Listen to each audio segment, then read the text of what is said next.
आकाशवाणी नागपूर. राखी भांडेकर आपल्याला ठळक बातम्या देत आहे.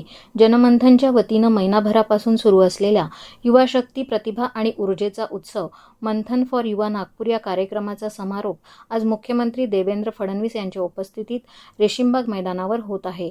या युवा अभियानात 23 जुलै ते 22 ऑगस्ट दरम्यान हजारो विद्यार्थी, युवक, नवोन्मेषक तसंच विविध संस्थांनी सहभाग घेतला होता. विजेत्यांना आज पारितोषिकं दिली जाणार आहेत. तसंच ढोल ताशाचा महावादन कार्यक्रम देखील आयोजित करण्यात आला आहे.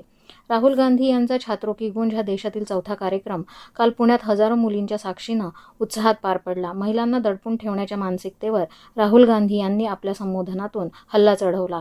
महिलांनी स्वतःच्या पायावर उभं राहून स्वतःची ओळख निर्माण केली पाहिजे, असं प्रतिपादन त्यांनी केलं.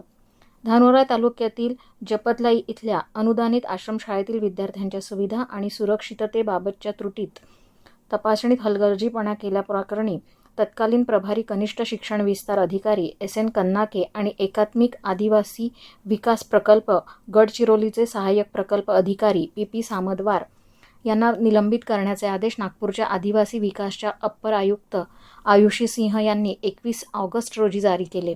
सावनेर तालुक्यातील दोहडघाट परिसरात मत्स्य व्यवसाय विभागानं प्रतिबंधित थाई मांगूर माशांच्या अवैध मत्स्यपालनावर धडक कारवाई केली. या कारवाईत शेततळ्यांमधून सुमारे 74 टन जिवंत मांगूर मासे जप्त करून त्यांची वैज्ञानिक पद्धतीनं विल्हेवाट लावण्यात आली. या बेकायदेशीर मत्स्यपालन प्रकरणी संशयित बाडू शेख याच्यावर पोलिसात FIR दाखल करण्याची प्रक्रिया सुरू आहे.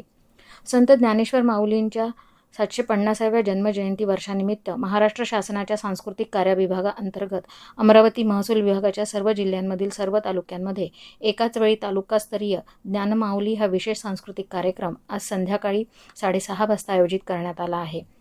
आज गोंदिया जिल्ह्याला मुसळधार पावसाचा इशारा देण्यात आला आहे. दरम्यान गडचिरोली जिल्ह्यात आज पहाटेपासून जोरदार पाऊस सुरू असल्याचं आमच्या प्रतिनिधीनं कळवलं आहे. येत्या काही तासात चंद्रपूर, भंडारा आणि गोंदिया इथं विजांच्या कडकडाटासह हलक्या पावसाची शक्यता वर्तवण्यात आली आहे.